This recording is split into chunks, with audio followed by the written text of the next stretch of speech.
Nos anos 80, quando eu era criança, a aspiração ao progresso era palpável. Um futuro marcado por justiça social, igualdade, pelo acesso de todos a uma vida confortável. Pelo menos é essa a minha lembrança. Eu nasci e cresci no ABC Paulista. Emprego por lá nunca faltava. Os salários eram bons. O nosso cotidiano era guiado pelo horário de saída das montadoras. Era tanta gente trabalhando ali que se formavam filas imensas de ônibus. O nosso caminhão corre de encontro à meta, percorrendo uma das mais belas estradas do mundo, a Via Anchieta. Vinham pessoas de todos os lados para tentar a sorte no centro econômico de um Brasil que estava mudando.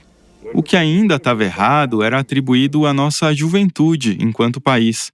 Bastava um pouquinho de paciência para esperar que o futuro chegasse. Eu não conhecia o mundo dos meus avós, mas o mundo dos meus avós ainda estava visível pelo retrovisor. Quando eles nasceram, a expectativa de vida no Brasil não chegava aos 40 anos. Era possível morrer de qualquer coisa, e era de fato comum perder pais, irmãos, mães. Doenças horríveis e que antes pareciam invencíveis foram controladas num espaço de poucas décadas. Eles nasceram e cresceram num ABC que era rural. O meu avô teve de trabalhar desde os primeiros anos de vida em uma carvoaria e na roça. Esse mundo rural era tão estranho que a minha imaginação não alcançava esse lugar. Até aquele momento, todas as vozes que você ouvia na vida eram conhecidas e estavam a poucos metros de distância. Mas, de repente, você ligava uma caixa e de dentro dela saíam vozes desconhecidas, falando de assuntos que você nem imaginava que existiam. Essas vozes podiam estar a quilômetros, dezenas de quilômetros, centenas e até milhares de quilômetros. Não é fácil interpretar tudo isso como progresso? Até hoje, é fascinante se a gente para pensar na tecnologia necessária para que eu fale por aqui e você escute por aí. Eu acho. Várias vezes, os episódios que a gente traz aqui até você são fruto das nossas próprias inquietações, das nossas perguntas, dos nossos espantos.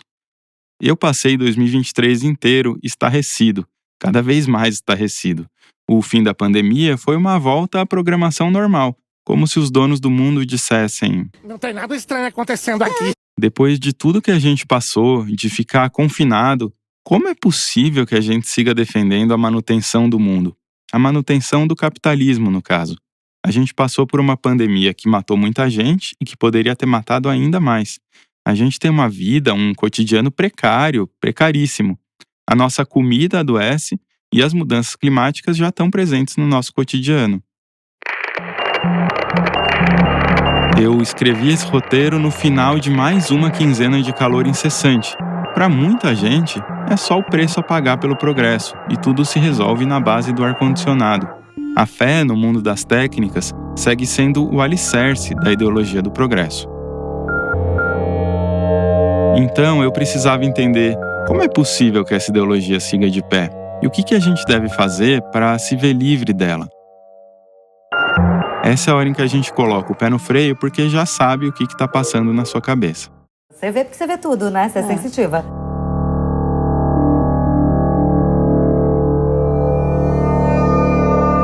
Esse episódio não é contra descobertas e invenções, não é contra a inovação tecnológica. Esse episódio é uma reflexão sobre a ideologia do progresso, ou seja, sobre o conjunto de teorias e de propostas que supõem que a humanidade esteja eternamente destinada ao avanço tecnológico e que esse avanço necessariamente vai levar a um padrão de vida que é tido como correto. Todos seremos a classe média suburbana dos Estados Unidos. Então a nossa equipe saiu atrás de resposta para uma pergunta. Quando foi que a ideologia do progresso se mostrou inviável? Quando ficou consolidado que essa ideia de um avanço infinito era impossível porque esbarra num limite chamado planeta?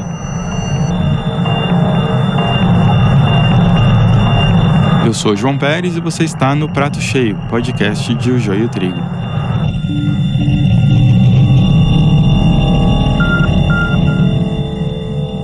Lá no ABC, minha mãe, meu pai, meus tios, como eu falei, eles sempre tiveram emprego. Alguns puderam estudar mais, outros menos, mas todos puderam ter casa, carro e comida, condições que vieram mais fácil para eles do que para os meus avós. Ou seja, de novo, progresso.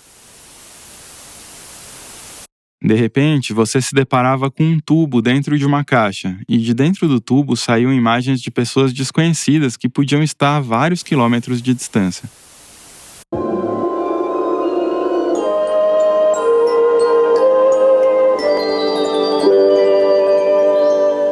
Este programa da Rede Tupi de televisão foi aprovado e liberado pelo Serviço de Censura Federal para ser exibido neste horário.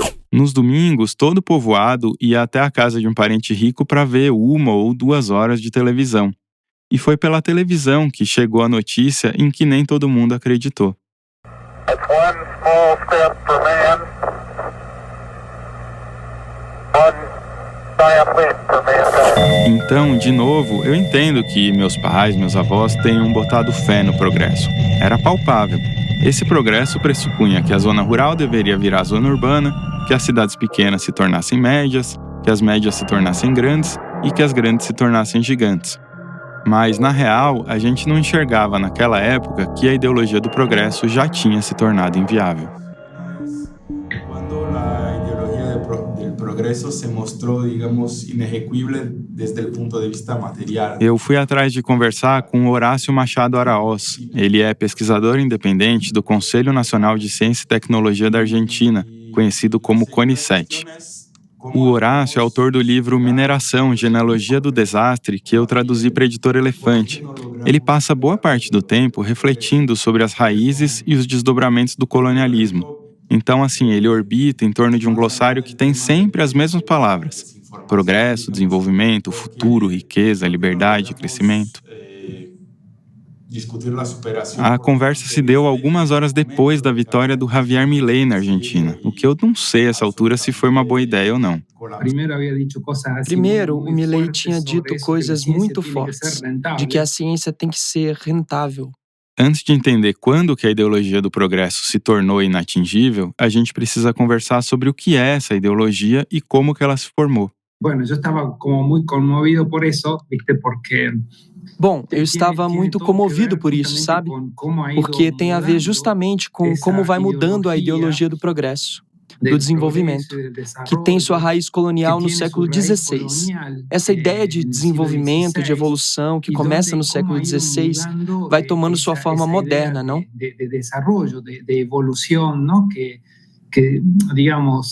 Empieza ahí en el siglo XVI, empieza a tomar esta forma moderna, ¿no?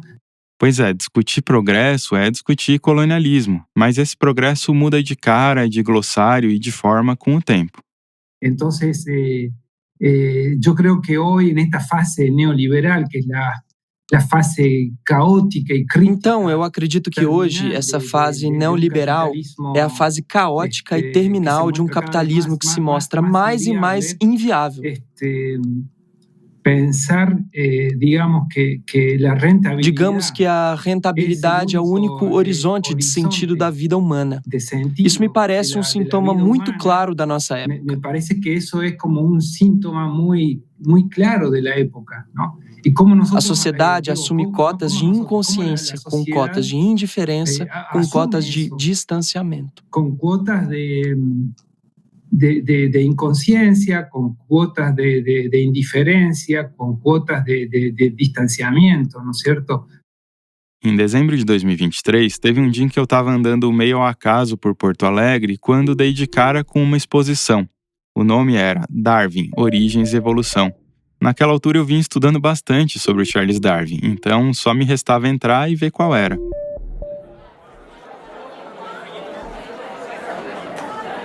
O prédio do Santander Cultural foi construído no final dos anos de 1920 com um projeto europeu. A estrutura tem um pátio central com um vitral enorme de ponta a ponta. Eu olho para o alto e vejo lá em letras garrafais: Progresso. Sabe uma dessas ironias particulares que te fazem soltar aquela risadinha de canto de boca? Eu passei alguns meses obcecado por essa palavra, e o fato de o progresso ter cruzado a minha rotina de maneira meio aleatória durante esse período me fez ver que ele segue muito comum, muito discutido. Como é possível que uma expressão que indica avanço tenha sido usada para defender ideias bastante retrógradas? Como é possível que tanta gente siga presa, defensora de uma ideologia que explicitamente deu errado? Não foi dessa vez. O foguete mais moderno do mundo, projetado pela empresa SpaceX do bilionário Elon Musk, explodiu no ar. Pode parecer para você que a gente está simplesmente se perguntando por que o capitalismo segue de pé. E é verdade. A ideologia do progresso é de fato o centro da sustentação cultural do capitalismo, da justificação dele. Mas essa ideologia vai além do capitalismo. Governos comunistas e socialistas também foram motores do progresso. Falando sobre Charles Darwin, quem nos levou a escolher ele como ponto de partida foi o Gilberto Dupas. O Dupas foi professor da USP e presidente do Instituto de Estudos Econômicos Internacionais. Lá em 2007, num artigo chamado O Mito do Progresso, ele já se fazia essa pergunta que a gente faz hoje. A opinião dele era de que a teoria da evolução das espécies proposta por Darwin em 1859 foi o que consolidou o mito do progresso. Vamos ler aqui um trechinho. O homem seria uma criação original de Deus, mas teria evoluído a partir do macaco, e só prometia um eventual futuro melhor por meio da evolução. O Gilberto Dupas chama atenção para o fato de que daí por diante o mundo produziu um enorme conjunto de ideias no qual o progresso era tido como uma verdade absoluta, uma coisa que estava dada naturalmente. A gente decidiu ler o original para entender por que a origem das espécies traz dentro de si esse poder imenso. O Darwin foi quem conseguiu dar um salto na compreensão sobre a origem das espécies. Durante várias décadas, ele foi coletando informações para provar que as espécies evoluíram umas das outras. Ele mostrou que as mudanças surgidas naturalmente são muito profundas e potentes. Não é à toa que, até hoje, líderes religiosos ficam muito pistola com o Darwin, porque ele conseguiu provar que os humanos não eram uma obra de Deus. Então, assim, ponto para ele. Ao mesmo tempo, a partir da obra de Darwin surgiram interpretações supremacistas de mundo. De uma maneira geral, se você disser alguma coisa ou se você fizer algo que seja lido como errado, várias pessoas vão te cancelar. Peraí que não é para cancelar o Darwin, não. Vamos colocar as coisas em perspectiva. Porque você está cancelado. No livro, ele tomou um grande cuidado de se concentrar em outros animais e em plantas. Não tem grandes considerações sobre a humanidade, justamente porque ele sabia que a polêmica, que já era elevada, subiria muitos graus no mundo antropocêntrico. Ao mesmo tempo, é verdade que ele assenta a ideia de que as espécies evoluíram por competição e também se baseia numa interpretação de que existem formas de vida inferiores e superiores. Daí pra frente, tudo vai depender das intenções de quem lê a obra. Aquela exposição que eu vi em Porto Alegre mostrava algumas reações à teoria da origem das espécies. Vários chargistas do século XIX externaram indignação com a ideia de um parentesco entre os humanos e os macacos. Na contramão, alguns cientistas adoraram a teoria e buscaram transpor as ideias de Darwin a contextos sociais. A interpretação da obra dele acabou representando um novo passo na separação entre humanos e natureza, e a ideia de uma competição entre espécies marcou as décadas seguintes. A gente escuta até hoje, na verdade, que os mais fortes sobrevivem. Foi o aval que algumas pessoas estavam querendo para dizer, de novo, que os brancos são superiores aos não brancos, e que então resta aos não brancos tentar copiar os modos de vida dos brancos. Deixa eu te mostrar mais um trecho do artigo do Gilberto Dupas. O mito alimentado foi de uma sociedade futura do lazer puro e intelectual, em que se poderia receber sem trabalhar, em uma espécie de terra prometida baseada no progresso técnico. O domínio da racionalidade científica e técnica conduziria o homem à liberdade e ao bem-estar. Ou seja, é bem antigo o mito do faça seu dinheiro trabalhar por você. Agora vamos pensar no darwinismo dentro daquele contexto de inovações do século XIX. Os europeus passaram a conviver com o telégrafo, o motor a combustão interna, as ferrovias. Tudo isso muda radicalmente as percepções sobre tempo e espaço. O que se altera no século XIX é a maneira de enxergar o mundo. Existe uma ruptura cognitiva mesmo. ficou muito forte a crença de que toda a vida humana precisava ser revisada aos olhos de uma suposta racionalidade. A moradia, a produção de alimentos, o transporte, o saneamento, tudo. Racionalidade, no caso, era o jeito de pensar dos homens brancos europeus.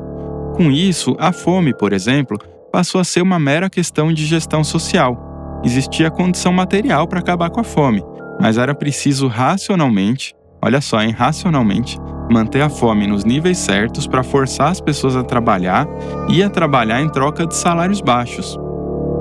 Também se cria a ideia de que a ciência deve ser guiada por parâmetros puramente objetivos, isentos, imparciais, mas quando a gente vai olhar para muitas ideias do século XIX que se apresentam como ciência, elas são, na verdade, um exercício de argumentação e de oratória. Deixa eu pedir a ajuda do Nego Bispo. Voltar para a Terra é saber que nós nunca saímos da Terra. A Terra é uma, ninguém dividiu a Terra apesar de tentar. O Nego Bispo foi um pensador, escritor quilombola que apareceu aqui no Prato Cheio no ano passado, e também no ano passado ele nos deixou. Ele se colocava como um tradutor daquilo que é elaborado coletivamente pelos mais velhos, que pensam em círculo e não na vertical, como faz a sociedade progressista. Olha só, porque esse ponto é super interessante. O Nego Bispo dizia que os quilombolas pensam e agem de forma circular porque para eles não existe fim. A capoeira se faz rodando, o samba se faz rodando, a gira nos terreiros de Umbanda e Candomblé se faz rodando. E o que a sociedade branca progressista faz? Coloca 5 ou 6 pessoas em cima de um palco onde todo mundo fica de costas uns para os outros. Para essa sociedade progressista, tudo é linear. E os olhares estão todos voltados para uma única direção. Como é que nosso saber veio de África para cá? Transfluiu pela cosmologia e confluiu aqui com outras cosmologias. Então, a confluência é esse grande encontro cosmológico de maneira de pensar, de sentir. É o encontro dos sentidos, dos sentimentos. É o encontro das vidas. A apresentação completa do Nego Bispo está disponível no canal do YouTube do Itaú Cultural.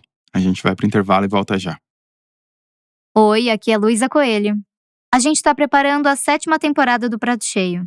Enquanto isso, maratone nossos conteúdos anteriores para chegar já afiado nos episódios que vêm lá pelo 2º semestre. São 6 temporadas inteirinhas, mais as séries e os episódios avulsos. Eles estão disponíveis em todos os tocadores. Quando a gente parou para refletir sobre os símbolos do progresso, Brasília logo despontou como candidata. Eu lembro bem da primeira vez que fui à cidade.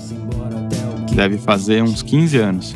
Eu fiquei bestificado quando olhei o eixo monumental e a esplanada dos ministérios, quando entrei no Congresso Nacional e cruzei o Salão Verde. Tudo aquilo que eu tinha visto pela televisão tantas vezes.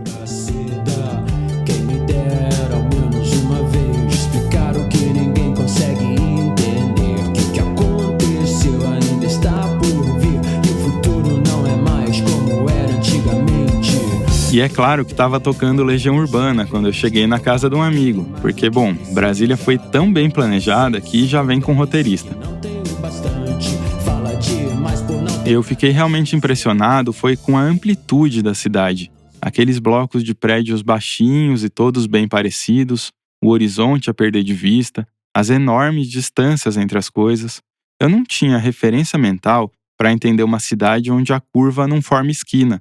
Um lugar com quadras numeradas e padronizadas, com zonas definidas de acordo com a finalidade. A sua dimensão imensa continental está sendo rasgada por estradas que ligam em todas as direções o solo brasileiro. Eu acho muito forte o senso de modernidade em Brasília, uma cidade cuja noção de progresso é representada pelo automóvel.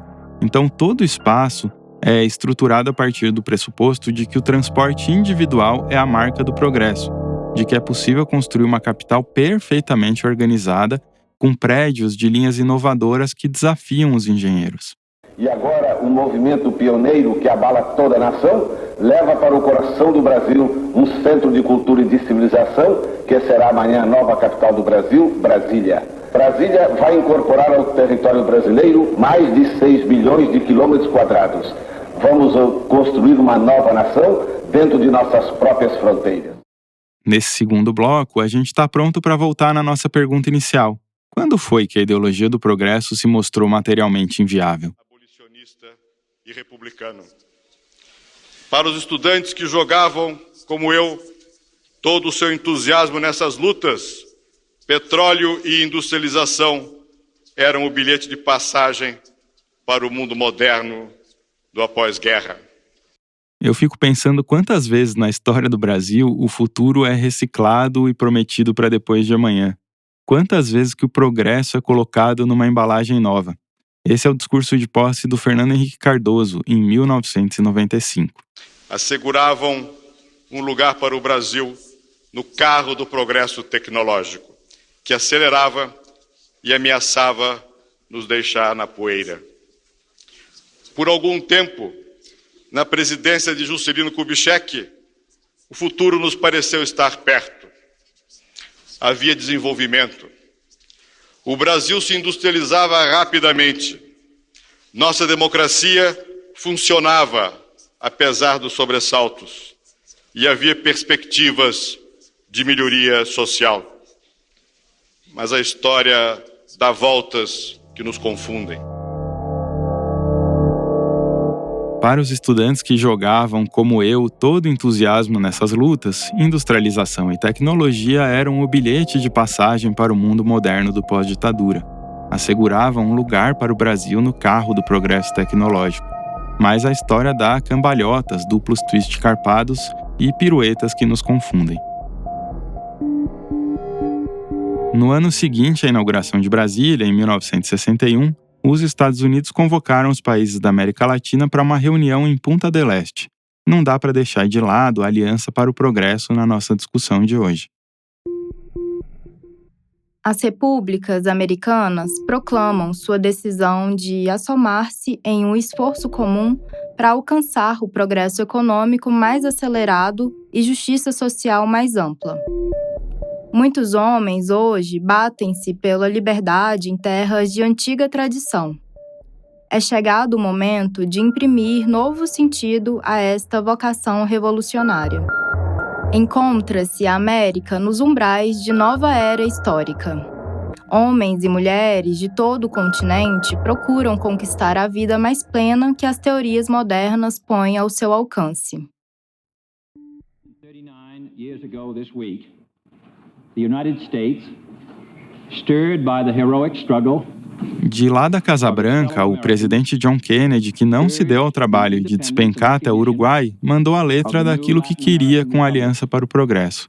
It was then at the dawn of freedom throughout this hemisphere that Bolivar spoke of his desire to see the Americas fashioned into the greatest region in the world. Não sei se deu para entender que ele mandou um Bolivar, um Simão Bolívar no meio do discurso. Espera aí que a gente já vai colocar a tradução. Foi então, no alvorecer da liberdade em todo esse hemisfério, que Bolívar falou do seu desejo de ver as Américas transformadas na maior região do mundo. Greatest, he said, not so much by virtue of her area and her wealth. O melhor lugar do mundo, disse ele, não tanto em virtude de sua área e de sua riqueza, mas por sua liberdade e sua glória.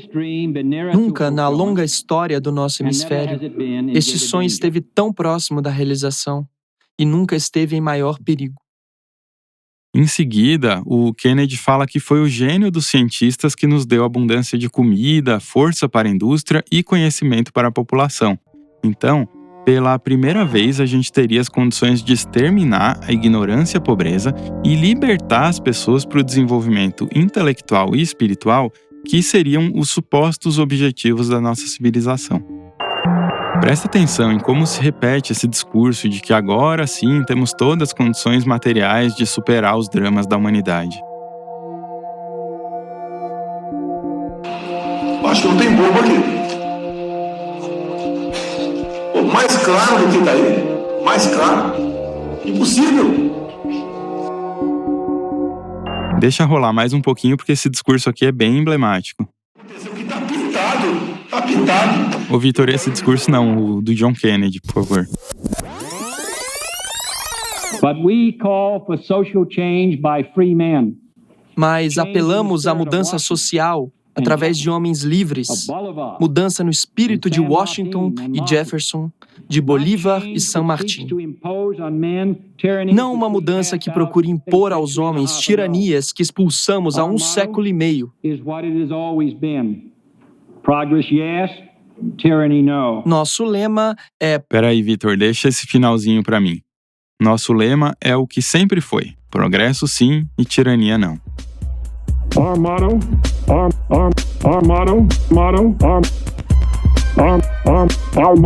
is what it has always been. Progressive sim, tyranny, progressive, tyranny, sim, no. Sim, progressive sim, tyranny. Estão vendo agora que eu acho que chegaram à conclusão. O primeiro objetivo da Aliança para o Progresso era acelerar ao máximo, essa é a expressão que eles usam, tá? Ao máximo, o desenvolvimento econômico e social da região. Então, todo mundo deveria seguir a trilha do progresso aberta pelos Estados Unidos. Tem vários pontos interessantes aqui para a nossa discussão. Os países precisavam aumentar a produtividade agrícola e promover programas de reforma agrária, porque afinal era uma maneira de evitar uma revolução agrária, é a chamada modernização conservadora. E, em conjunto, deveriam criar áreas de livre comércio. O documento fala explicitamente que os países não poderiam colocar obstáculos à importação de produtos e deveriam se esforçar para criar fluxos de exportação. 9 meses depois, o discurso de Ano Novo do Juscelino Kubitschek saudou a Aliança para o Progresso. E é uma pena que a gente não tenha o áudio. O presidente do Brasil disse falar com emoção sobre John Kennedy e ter a convicção de que em breve algo aconteceria. Eu vou ler só a frase final do discurso. Ou marchamos para uma era de criação de progresso, ou seremos forçados a renunciar a tudo aquilo que encarnamos e defendemos até aqui. O resto disso aí é história. João Goulart acabou assumindo a presidência no ano seguinte. E em 1963, alguns parlamentares se queixaram de que o governo não tinha enviado para o Congresso o acordo para aprovar a aliança. Mas o golpe veio em seguida, abril de 1964, e os ditadores liberaram o texto para aprovação parlamentar. A gente empacou nos anos 60 porque dá para dizer que esse é o auge da montanha-russa do progresso. Sabe aquele ponto alto que vai chegando lentamente, dando um frio na barriga, porque você já sabe que em seguida vem a queda brusca? As 3 décadas depois da Segunda Guerra Mundial ficaram conhecidas na Europa e nos Estados Unidos como os 30 Gloriosos. Foram anos de uma grande prosperidade econômica que resultou também em avanços sociais. Esses avanços, no caso da Europa, sobreviveram durante bastante tempo. Foram direitos trabalhistas e sociais que garantiram de fato um certo bem-estar.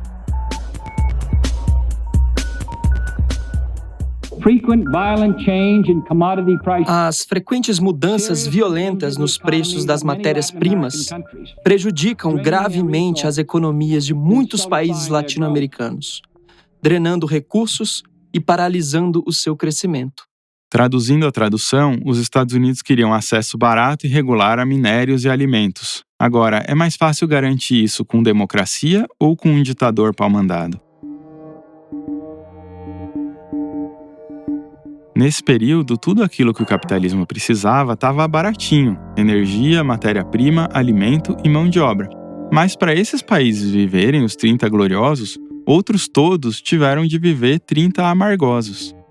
Nesse período do pós-guerra se consolida a subordinação dos avanços científicos e tecnológicos aos interesses dos maiores estados e das maiores empresas. Esse é um aspecto bem importante que Horácio tratou rapidamente ali no começo, né? A partir daí, a ciência tem um fim cada vez mais utilitarista. Num contexto de Guerra Fria, ou a ciência servia ao bem ou servia ao mal. Em paralelo ao deslumbramento, começam a surgir contestações. Em 1962, a bióloga Rachel Carson lança um livro que nos últimos anos voltou aos holofotes, chamado Primavera Silenciosa. Ela alerta para os graves efeitos decorrentes do uso de agrotóxicos. Uma década mais tarde, surge um relatório que comprova pela primeira vez a impossibilidade material de se manter um padrão de desenvolvimento aos moldes dos Estados Unidos e da Europa. Bom, então chegamos aqui na nossa resposta, né? O chamado Clube de Roma foi um painel de especialistas que revisou as evidências existentes quanto aos limites do crescimento. A conclusão principal é categórica, deixa eu ler aqui. Se as presentes tendências de crescimento na população global, na industrialização, na poluição, na produção de alimentos e no esgotamento de recursos forem mantidas, os limites de crescimento desse planeta serão alcançados em algum momento ao longo dos próximos 100 anos.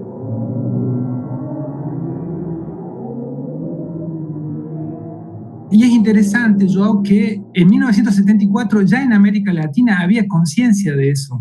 E é interessante, em 1974, na América Latina, havia consciência disso. Há um texto escrito por Celso Furtado, grande economista brasileiro, que se chama O Mito do Desenvolvimento e o Futuro do Terceiro Mundo. Ele diz assim: Horácio, deixa que o Celso Furtado é melhor a gente ler por aqui mesmo. Pretende-se que o estandarte de consumo da minoria da humanidade, que atualmente vive nos países altamente industrializados, é acessível às grandes massas da população em rápida expansão que formam o chamado Terceiro Mundo. Essa ideia constitui seguramente uma prolongação do mito do progresso, elemento essencial na ideologia diretora da Revolução Burguesa, dentro da qual se criou a atual sociedade industrial. Foi justamente nessa época que os Estados Unidos deram um golpe atrás do outro nos países da América Latina e que surgiram os primeiros governos marcadamente neoliberais, que pregavam o Estado mínimo, a privatização de empresas e de serviços e o livre mercado. Eu perguntei para Horácio se não era contraditório que isso acontecesse justamente no momento em que surgiam os primeiros alertas sobre a inviabilidade material do capitalismo. Na verdade, não é contraditório, mas é perfeitamente lógico. E, na realidade, revela qual é a essência do neoliberalismo, ou uma de suas dimensões fundamentais. Porque, nesse período de pós-guerra, todos os países do mundo, tanto a América Latina, que iniciou o processo de industrialização substitutivo de importações, como a África, que iniciou seu processo de descolonização. Naquele momento, entre 1950 e 1970, houve toda uma disputa soterrada entre o Sul e o Norte pelo controle dos recursos naturais. A gente vai para o último intervalo e já volta. O joio e o prato cheio são mantidos com o apoio de organizações da sociedade que atuam na promoção da alimentação adequada e saudável. A CT Promoção da Saúde, Fundação Heinrich Böll, Instituto Ibirapitanga e Instituto Clima e Sociedade são apoiadores regulares dos nossos projetos. Mas eu participei muito da discussão sobre o tal dos bagres no Rio Madeira. Eu discuti muito isso. Eu até me comprometi a comprar uma canoa, deixar de ser presidente e ficar transportando o bagrinho daqui lá para cima, para ele ir lá nos Andes fazer, sabe, o trabalho dele e voltar. Mas aí eu descobri que todas as espécies de bagres que existem no Rio Madeira, inclusive a dourada, todas elas podem ser criadas em cativeiro da maior qualidade. Por que será que a ideologia do progresso segue de pé? Nós acabamos de viver uma pandemia e temos o risco de viver outras, os sinais do colapso climático se tornaram cotidianos, a nossa geração vai viver menos que a geração dos nossos pais, doenças crônicas associadas a produtos se tornaram a maior causa de mortes do nosso século. O que eu acho mais importante de tudo isso é que a promessa feita lá atrás de uma sociedade marcada pelo progresso, que não teria mais que lidar com a fome e a pobreza, jamais se concretizou. 10% da população mundial passa fome. 5 em cada 7 humanos ficam mais pobres a cada dia, enquanto a riqueza dos 5 homens mais ricos, sim, 5 homens mais ricos, dobrou em apenas 4 anos. O discurso que abriu esse bloco foi feito pelo Lula em 2010, naqueles anos em que eu também era fã do progressismo, em que eu acreditava bastante nesse caminho. Eu assisti a vários discursos dele tirando um sarro da Marina Silva. Ela tinha deixado o Ministério do Meio Ambiente e o PT por causa de divergências, justamente em relação às grandes obras de infraestrutura. Mas a história dá voltas que nos confundem. E a tecnologia e o manejo do solo transformou o Cerrado brasileiro no maior produtor de grãos do mundo por hectare, e um grande produtor de cana-de-açúcar, e um grande produtor de milho, e um grande produtor de soja, e um grande produtor de qualquer coisa que a gente queira produzir no Cerrado brasileiro. E isso, inexoravelmente, acontecerá com a savana africana. Inexoravelmente. Naquele momento, parecia uma boa ideia transformar a África num celeiro de grãos, levar o progresso para a África. Hoy mirando históricamente este ciclo que empezó como 20 y pocos años atrás, ¿por qué estos gobiernos dichos progresistas han adaptadose a este contexto de la modernidad conservadora de nuestros países? Porque son progresistas. Digo, efectivamente estos gobiernos son progresistas. Porque são progressistas. Efetivamente, esses governos são progressistas. Acreditam no progresso. Assumem a fé moderna colonial. Eles acreditam que há uma única linha evolutiva da humanidade, que é dada pela história e pela trajetória científica, tecnológica, econômica e política do Ocidente. Então, tenho que dizer que, por mais críticas que eu tenho em relação aos governos progressistas, eles são coerentes nisso. Acreditam no progresso. E esse é o problema. Com todas as críticas que tenho para os governos progressistas, digo, são coerentes nisso. Eles creem no progresso. E esse é o problema. Eu te confesso que essa resposta do Horácio me pegou de surpresa. Quando a gente fala sobre os problemas da inclusão pelo consumo, sempre aparece gente para dizer: mas no Brasil o consumo é água, luz, escola, saúde. Bom, nada disso precisa ser um item de consumo. Todos eles podem ser simplesmente direitos. Politicamente, me parece que justamente el error de los gobiernos progresistas. Politicamente, me parece que justamente o erro dos governos progressistas é pensar a democratização em termos de integração via consumo. Não há nada mais despolitizado que o consumo. Os governos progressistas, em lugar de ser anti-neoliberais, provocaram uma aceleração das subjetividades neoliberais, porque configuraram imaginários de subjetividade, nos quais parece que a ideia de bem-estar é estar integrado ao mercado de produção e de consumo. A ideia de bem-estar é estar integrado ao mercado de produção e de consumo. Na tarefa de ler sobre Darwin, eu me deparei com o trabalho da bióloga Lynn Margulis, e desde já eu recomendo demais Planeta Simbiótico, que é um livro muito bem editado, muito mesmo, pela editora Dantes. O trabalho fundamental dela foi publicado em 1967, ou seja, enquanto se acumulavam as primeiras evidências de que a ideologia do progresso é inexequível. Ela desafiou aquela ideia de que os seres evoluem por competição, de que os mais fortes sobrevivem. A Lynn Margulis foi central no fortalecimento da teoria da simbiogênese. Tem um trecho fenomenal que vale a pena ler. Peraí. Todos os seres atualmente vivos evoluíram de forma igual. Todos sobreviveram por mais de 3 bilhões de anos de evolução de ancestrais bacterianos comuns. Não existem seres superiores, animais inferiores, anjos ou deuses. O demônio, assim como o Papai Noel, é um mito útil. Até os primatas superiores, os macacos e símios, apesar do nome, não são superiores. Nós, Homo sapiens sapiens, e nossos parentes primatas não somos especiais. Somos apenas recentes. Na verdade, somos estreantes no cenário evolutivo.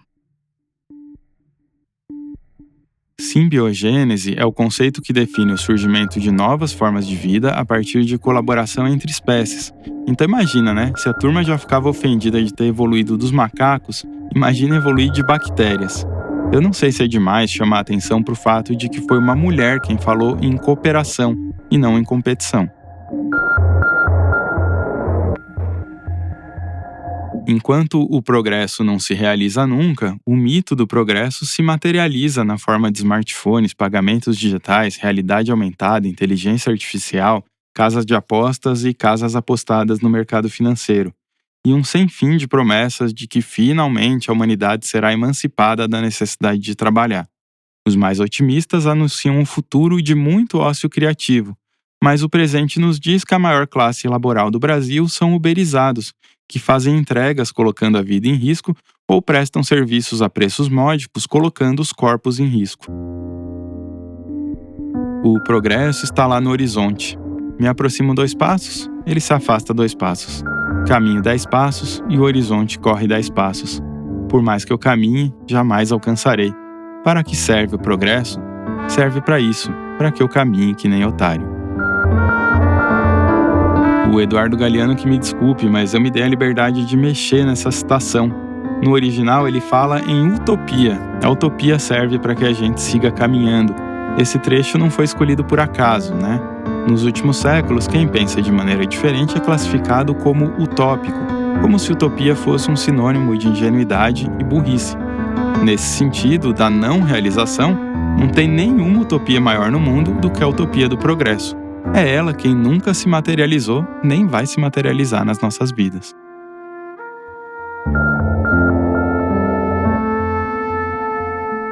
Esto que se presenta como progreso, eso es lo que nos está matando. Eso es lo que nos está haciendo más bárbaros.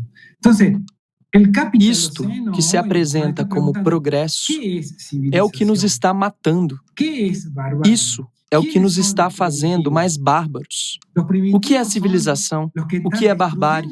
Quem são os primitivos? Os primitivos são aqueles que estão destruindo a Amazônia ou são aqueles que hoje estão mantendo a Amazônia e que nos permitem respirar? Graças a esses povos, estamos respirando, mas nós os consideramos primitivos. Todos os dias eu me deixo admirar pela árvore que tem lá em frente de casa. Eu gosto da dança entre as folhas e o vento. Essa árvore é tão grande que cabe uma dezena de outras plantas e tem até uma pequena árvore dentro dessa árvore. Por ela passam muitos pássaros todos os dias, de várias cores. Eu já vi também gambás, esquilos e saguis, muitos insetos. Nenhum deles está preocupado com o progresso. Tudo na vida é permanência.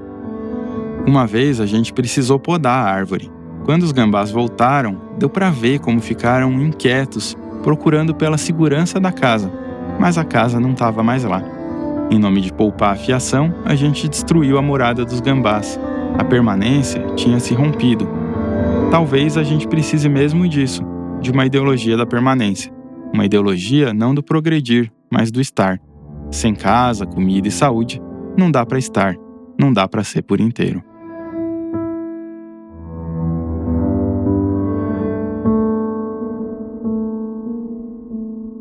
A pesquisa, o roteiro e a narração desse episódio foram feitos por mim, João Pérez. A Luísa Coelho fica a cargo da produção executiva do Prato Cheio, e a produção é feita por Natália Iwasawa.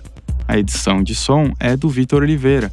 As redes sociais ficam a cargo da Brenda Vidal e o design é feito por João Ambrósio, Clara Borges e Denise Matsumoto. Esse episódio foi gravado no estúdio Trampolim, em São Paulo. Obrigado e até a próxima. Our motto is what it has always been. Progressi si, tyranni. Progressi, tyranni. No.